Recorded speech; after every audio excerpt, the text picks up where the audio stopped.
My name is Lucius, and no, I'm not here to teach you how to live. I'm here to show you how this world actually works. They told you the world is fair. They told you that if you are patient, obedient, and good, things will eventually work out. That was not a lie born of cruelty. It was a lie born of necessity. Law 2. Attention decides power. Those who control attention do not need permission, authority, or force. Everything else follows after. In our time, power does not announce itself. It does not arrive with symbols, uniforms, or commands. It arrives quietly, through attention. Whoever controls attention controls perception. Whoever controls perception controls reality. This is not philosophy. This is structure. You believe what you see often.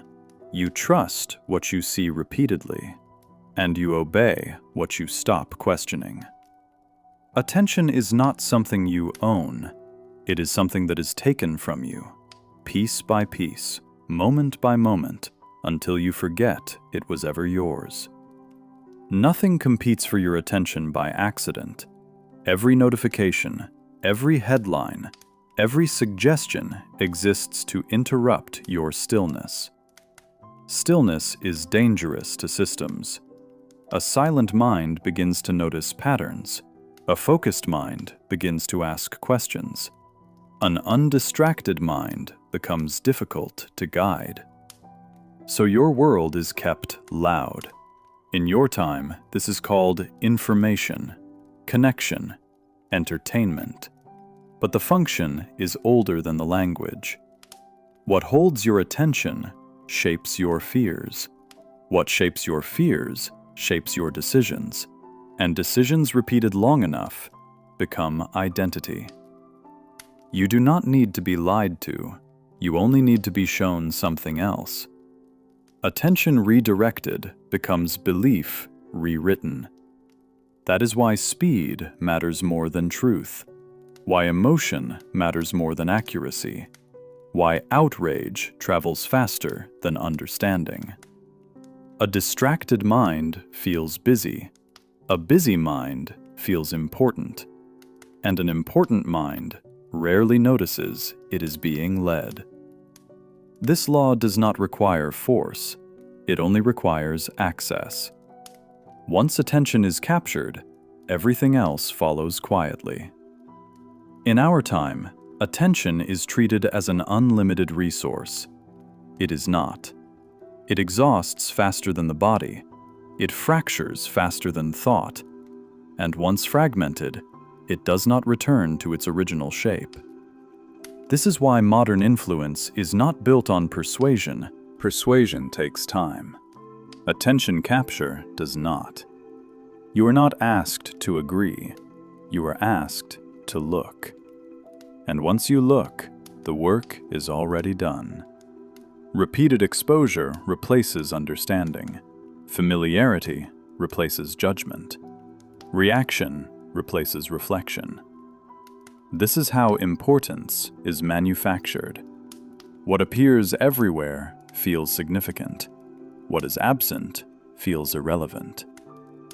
Reality is not what happens. It is what is noticed. In your time, attention is constantly redirected away from consequence, toward spectacle, toward urgency, toward conflict without resolution. This keeps the mind active, but unanchored.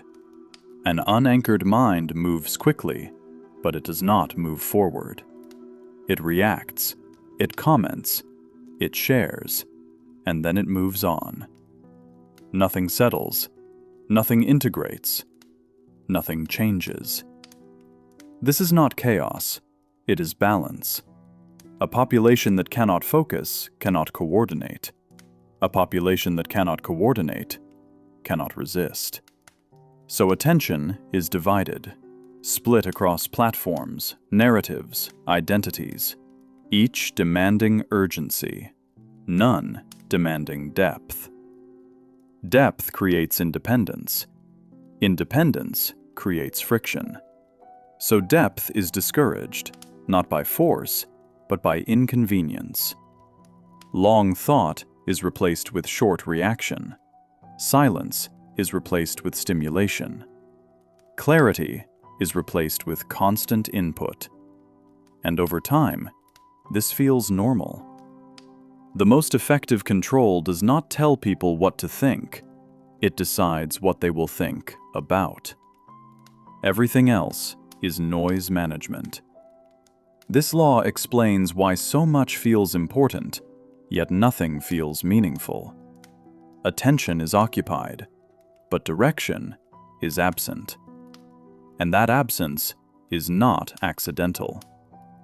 In our time, people believe they are overwhelmed by information. They are not. They are overwhelmed by directionlessness. Too many signals, too little meaning. Attention is constantly occupied, but rarely aimed. This creates the illusion of awareness without understanding. Movement without progress. Activity without agency.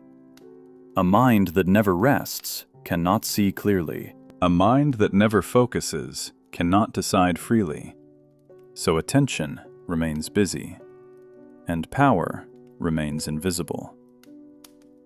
This law does not say attention is stolen. It says it is left unguarded. And what is left unguarded will always be used by something else.